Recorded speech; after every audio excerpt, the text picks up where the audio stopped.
So good morning, everyone. As you will have seen, if you saw my brief note in WhatsApp, my subject today is how to stay motivated in business and in life. This is a really important subject, isn't it? Because our business journey isn't something that we complete in a season, in a week, in a month. It's not a short-term sprint, is it? Our experience as entrepreneurs is a long-term experience. And this requires something different from us when it comes to staying motivated as independent distributors in order to get the very best out of our business. I want to start by sharing a story from a number of years ago. I had the opportunity, I was speaking at an event, and we had maybe about 2,000 people were in the room. And I had this particular story. I always, for those of you that have been to any events where I've been speaking, know I like to tell stories when I speak. Stories are memorable, and it helps to get the principle retained and remembered. I had this one particular story that I was telling that had three particular principles that I was wanting to teach as the story evolved and unfolded. And of course, I wanted it to be a funny story. So the story had three different punchlines along the way. It was about a 10-minute long story. And this was, like I said, we had about 2,000 plus people in the room, which meant when I walked onto the stage, the lights were so bright, kind of shining onto me so the audience could see me, that the audience just faded into black. It was a huge crowd. I was in this big auditorium, and they had a screen projecting my image onto the wall behind me so that those at the back of the room could see me clearly. And for once in my life, I stood very, very tall. I must have been about 20 feet high in this image that was projected behind me. And that made it a little intimidating. If you can imagine being in that position for just a moment, having your image projected so big behind you, and with the audience kind of fading into black, the light shining brightly, causing you to sweat a little bit on your face. Anyway, I told this story, obviously in great hopes that it would go down well.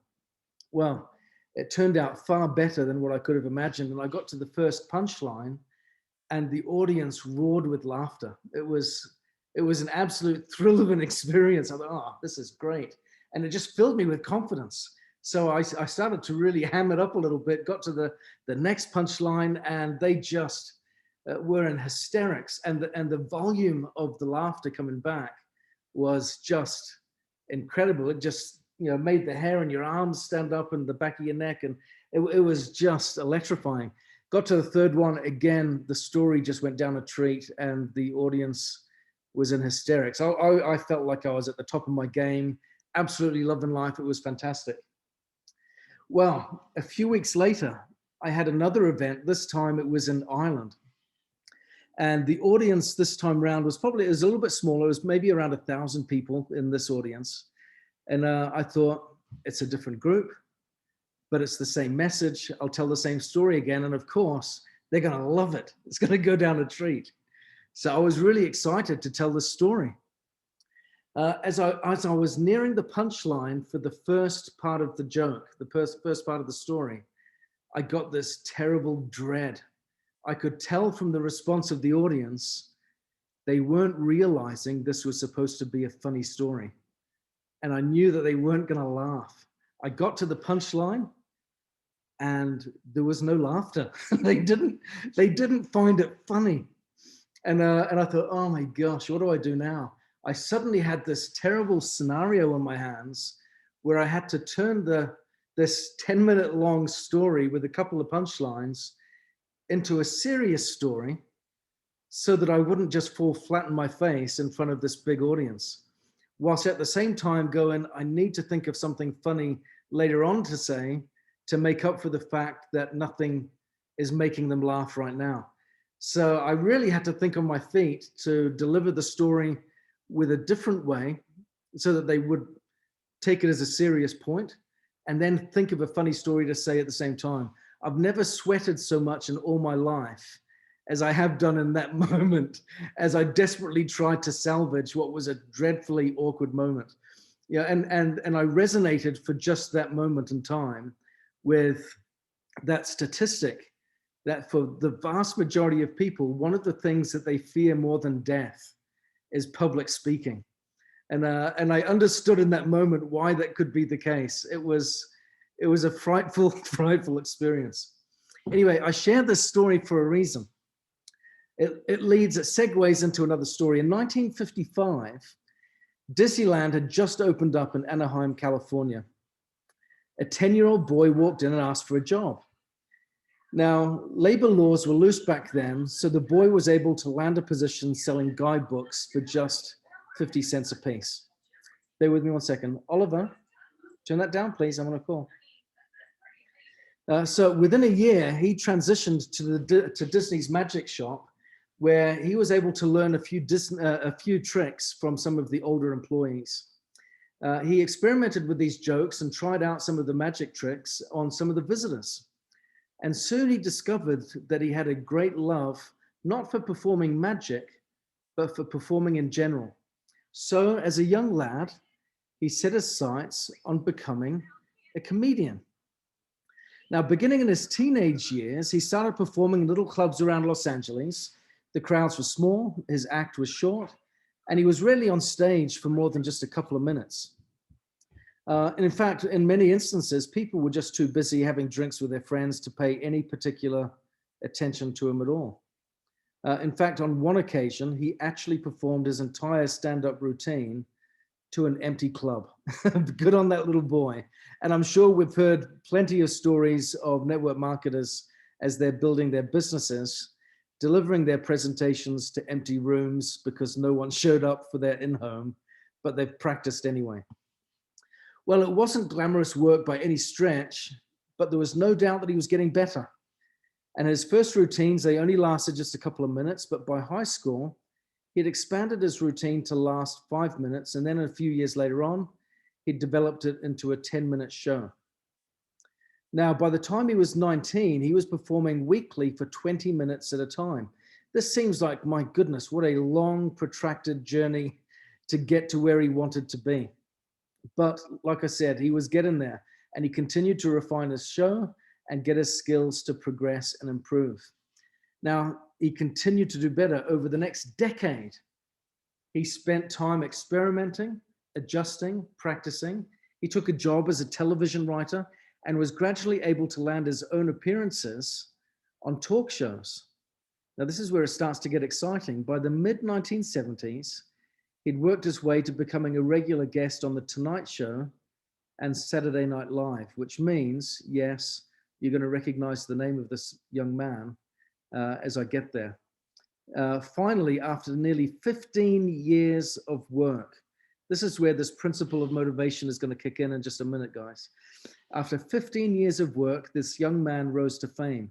He toured 60 cities in 63 days, then 72 cities in 80 days, then 85 cities in 90 days.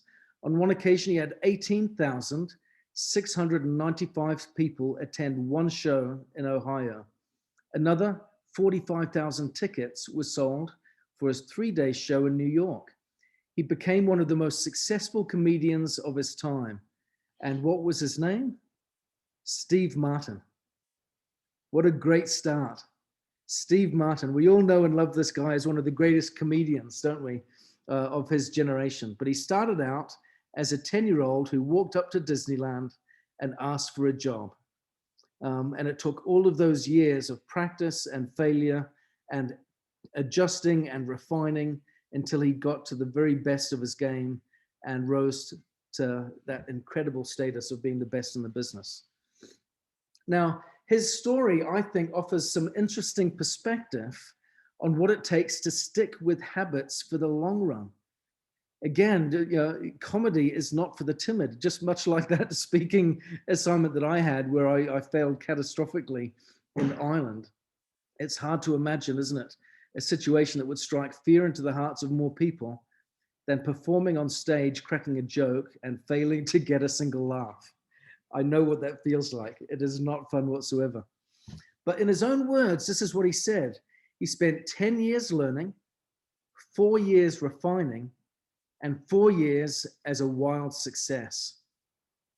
I want you to put that into the context for just a minute of your own weekend journey. How many years have you spent learning? How many years have you spent refining? And how many years do you plan spending as a wild success? It's interesting, isn't it? Because for many of us, we get into that 10-year learning phase. And if we aren't a wild success somewhere in the middle of that, instead of keeping on practicing and then getting to the refining stage, we then instead say, I'm a failure, or it doesn't work, and we walk away, or we stop. That is the tragedy of most people. What I want to discuss today is what was it that Steve Martin did as this wildly successful comedian that enabled him to have the type of success that we can enjoy in our respective field of labor. We're not stand-up comedians. Fortunately for us, I think building a successful weekend business is a much easier and far less daunting task than becoming a wildly successful stand-up comedian. That to me has got to be one of the toughest jobs around in order to thrive and prosper there. So what were some things that he did that we can glean from in order to apply to our own business model and our own life lessons? Well, first of all, it's important to recognize that Steve Martin, learned how to stick with his habits, whether practicing jokes, drawing cartoons, or playing his banjo, while most of us struggle to stay motivated. How do we design these habits that pull us in rather than having these habits that fade away? Scientists, I think, have been studying this for many years, trying to find the answer to this question of how to stay consistent in maintaining our motivation and achieving peak levels of desire. And what they've discovered is to find that peak level of desire is to work on tasks that are just manageable in their level of difficulty. And they call this, interestingly enough, the Goldilocks Rule. Of course, if we remember the story of Goldilocks, you went to Mama Bear, Papa Bear, and Baby Bear, and it was the porridge was just too hot, it was just too cold, and then it was just right. And this principle of the Goldilocks Rule fits in here when it comes to approaching work that is hard. We don't want it to be just too hard. We don't want it to be too easy. We need to get the level just right. For example, if we were to take up tennis, for example, and try to play a serious tennis match against a 4-year-old, we'd quickly become pretty bored, wouldn't we? We'd win every point. It'd be easy. It wouldn't be too much of a challenge whatsoever. So we'd actually lose motivation because it would be too easy. However, if we played a professional tennis player, maybe someone like Herb Rapp, maybe someone like Roger Federer or Serena Williams, we'd also lose motivation because the match would be too difficult. It'd just be too hard. We wouldn't win anything. And so that would be demotivating as well. So now let's consider a third option. We're now playing against someone that is our equal. As the game progresses, you win a few points, you lose a few points, but you've got a good chance of winning only if you really, really try. See the difference there? What does it do? It requires us to focus our attention, get rid of the distractions, and find ourselves truly invested in the task at hand. This is the challenge of just manageable difficulty and is a prime example of the Goldilocks Rule. We want to get to that place where it's just that right level of challenge, where it requires us to narrow our focus, requires us to remove distractions, requires us to get really focused on what matters most and put in our best effort. When we're in that space, we can thrive and prosper and develop and improve. And that's what we want to do. So the Goldilocks Rule states that human beings experience peak motivation when their tasks are right on the edge of their current abilities. Not too hard, not too easy, just right. I want you to think for a minute of where your current abilities stand. it's important to recognize that everyone's personal current ability is different, which means when we talk about duplication in the business, we're talking about duplicating activity, but our skills are a different thing, because this is something that we need to develop on a personal level. Where is your personal ability when it comes to growing Nika? I want you to think about that for a minute. If you've got a pen handy, or if you've got your keyboard in front of you, maybe make a note about where you would define or describe your current level of skill on that scale of too easy, too difficult, just right. When it comes to building your contact list, when it comes to making presentations, when it comes to following up, when it comes to the critical task of extending invitations. I found that many of us are great at talking about NECAM, but when it comes to actually inviting and asking someone to do something about it, then the game changes just a little bit. Yeah. So where do we sit on that scale? Where is that important threshold of being just right for us, where we can stretch ourselves, learn and grow, and push ourselves out of our comfort zone just a little bit? Steve Martin's comedy career, I think, is this great example of the Goldilocks rule in practice, because he spent years expanding his comedy routine, didn't he? Interestingly, by only a minute or two. He started out doing 2-minute gigs, and over years, he stretched it to 5 minutes. And then eventually, over time, many years, he stretched it to 20. He even had to throw in a few poems to stretch his routine out to make it last and go the distance. But what was great about it was he was always adding new material, but he always also kept a few jokes in that he knew were guaranteed to get him laughs. There were just enough victories to keep him motivated and just enough mistakes to keep him working hard. Yeah. So I think that's important to recognize. We need to have, do you want to go on that? Thank you. We need to have that balance of just enough victories and just enough challenges and mistakes to get that sweet spot where we get motivated to keep moving forward. Because you can imagine, as I felt in that first half of my story, when the laughs came in, when I was getting it right, it was incredibly motivating. It inspired me in that moment to keep going on and keep trying harder. And I found myself expanding as I went to that next punchline. On the contrast, when I got it wrong, it was a little demotivating, but I needed to have that experience to be able to understand, how do I fine tune this? How do I get this right? Where is the sweet spot? Fortunately, that had ridden off the back of the good experience that had kept me motivated throughout that course. So we want to get that balance of being able to see the victories, get that immediate feedback, but also have those moments where we are learning from our mistakes at the same time. So this leads us to the second part of the Goldilocks equation. The first part being, as I said, finding the sweet spot where it's not too hard, but it's not too easy. The second part is where we measure our progress. If we want to learn how to stay motivated to reach our goals, this is the second piece of the motivational puzzle. It has to do with achieving the perfect blend of hard work and happiness.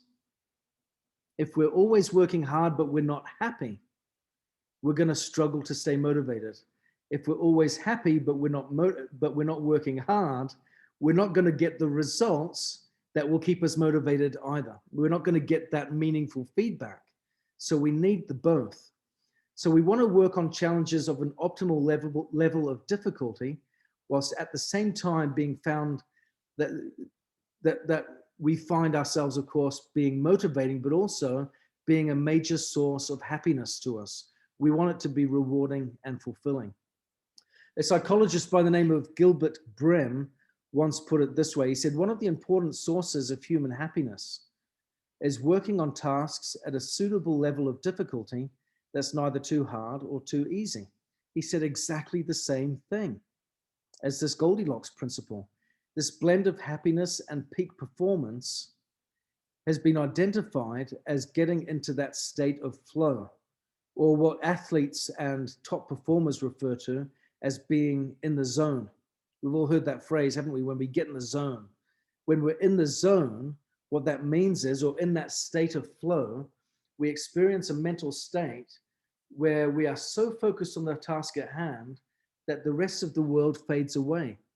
We see this when we're watching Olympic athletes who somehow glide across the finish line looking like they're not even trying, yet they just broke a world record.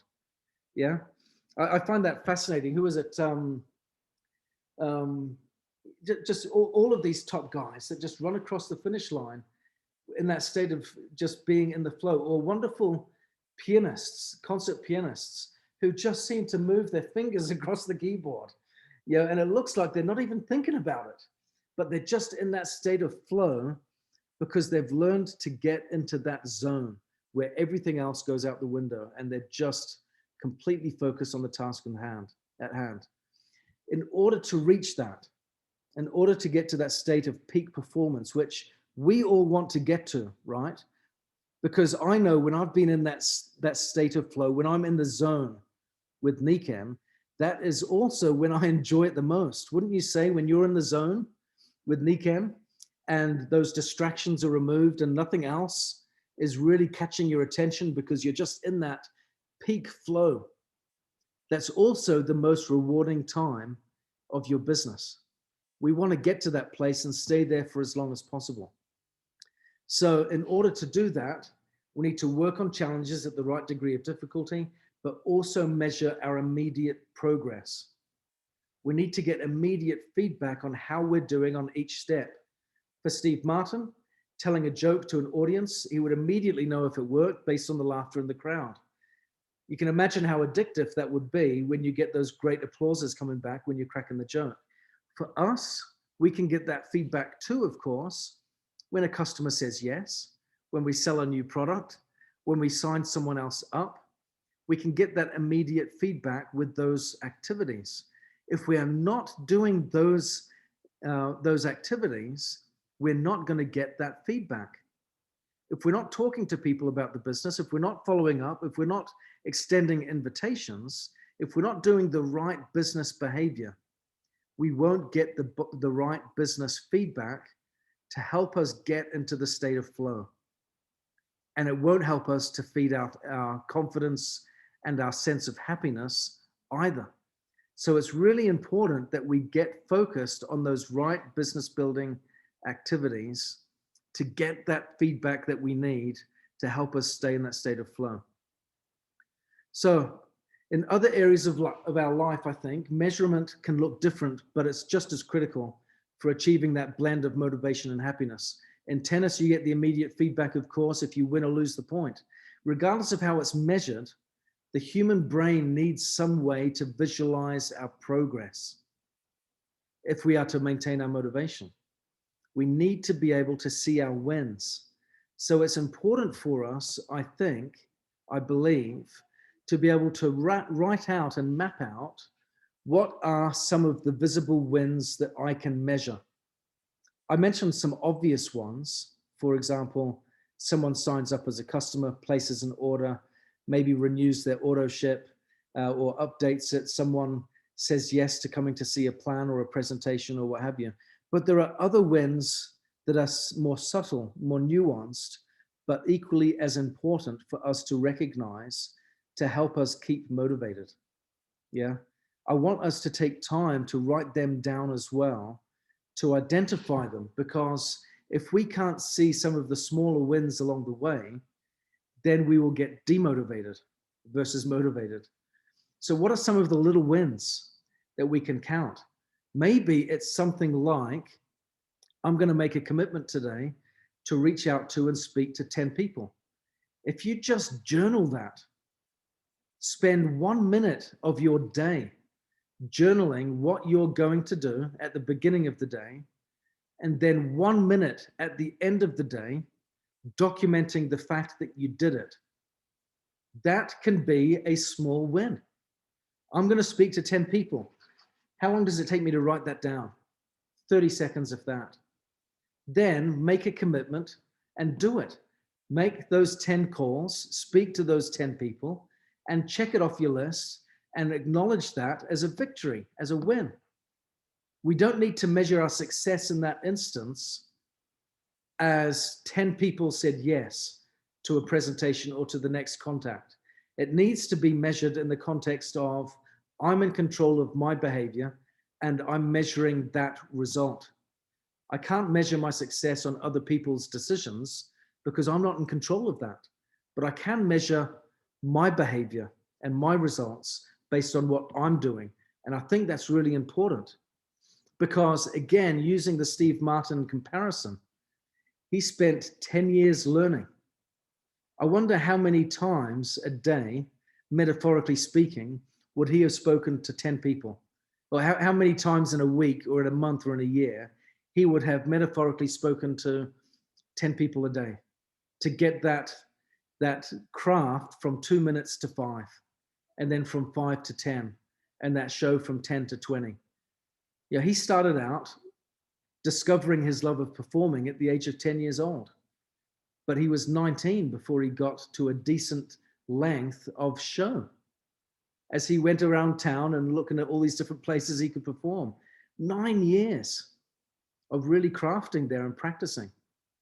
So that means, of necessity, he must have spent a fair amount of time doing the same things over and over and over again, learning to get better and better and better.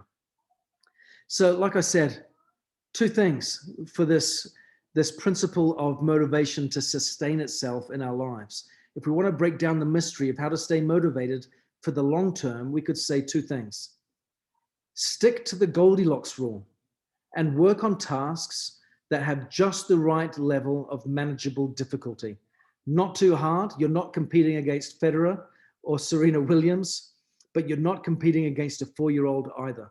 You've got that right level of challenge in the mix. Point number 2, measure your progress and receive immediate feedback whenever possible.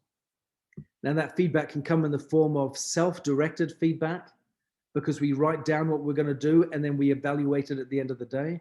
Or we can have a teammate that can provide us feedback at the same time, a comrade that we say together we're going to build the business and become the Steve Martins of Niken, so to speak. You know, the wildly successful distributors, entrepreneurs in this space that have learned how to master the little things consistently over time. I just want to conclude by reiterating what Steve Martin said. 10 years practice, 4 years refining, and then 4 years as a wild success. What a great principle that is. So let's map out, how are we doing right now? What stage are we at? Are we still in the practice phase? Absolutely fine if we're 10 years in and we're still practicing. Steve Martin was doing that, but look at the wild success he has enjoyed ever since, as a consequence of that time he spent practicing, refining, and mastering. I just want to ask each of us to take some time today to evaluate what are some things, where is that sweet spot? First of all, where is the sweet spot for us in knowing that right level of hard work? We don't want to make life too easy for ourselves, but we don't want to make it too difficult either. Where is the sweet spot so that I can know to keep myself committed and working hard and growing? Secondly, how can I measure my performance in a way that will give me immediate feedback that is encouraging and motivating and balances the hard work with a degree of happiness and fulfillment? When I get that hard work and fulfillment balanced, when I get the immediate feedback, when I get the sweet spot of challenge, I'm on the right path to sustaining long-term motivation. And you'll notice that all of that comes from within. We're not having to rely on external factors here to be responsible for our motivation. We're responsible for ourselves. And this principle here, the Goldilocks principle, coupled with that immediate feedback, gives us full accountability for our own motivation and, as a consequence, our own success. So I hope this has been helpful today. I think each of us has a great opportunity right now to really get focused on the things that matter most. Learn how we can be truly responsible for our own motivation, and let's get out there and have a great experience becoming experts in our field. And rest assured, of course, that it takes time. If it can take time for Steve Martin, who we all know and love, then it can take time for us. Madeline, you just raised your hand. Do you want to say something in conclusion? Yeah, I just love, Ben, that the two things I'm taking away as I look at everybody here today, all the veterans and all the new people as well. I love the I'm in control of my behavior and wild success. We all deserve some wild success after all of these Zooms and after all of the practicing and after all of the loving one another like we do. So this was absolutely perfect timing. So I like wild success. Sounds pretty good. Good. Yeah, you and me both, Madeline. You and me both. But I love what preceded it. Yeah, I love what preceded it. And the patience he must have expressed to take years of going from a 2-minute show, 2 minutes, many times where people aren't even paying attention, yeah, to bust it out and get it to 5 minutes, and then to stretch it out to a little bit longer. I mean, that is devotion, isn't it? Erica, you got your hand up as well. Did you want to say something? Yes. Ben, thank you. It was an amazing training. It, wow, I think it was perfect for me. Oh, good. I really appreciate it. Thank you. I would like to hear this again. It's recorded, right? So I can. It is recorded. Yeah. Mike normally posts it in the WhatsApp groups within a couple of days, so you'll be able to get it to have a listen to afterwards. I need it. Thank you so much. Excellent. Thank you all very much. Have a wonderful week, and remember, keep pressing forward. Love you lots. We'll see you soon. Bye. Bye-bye. Bye-bye. Bye-bye.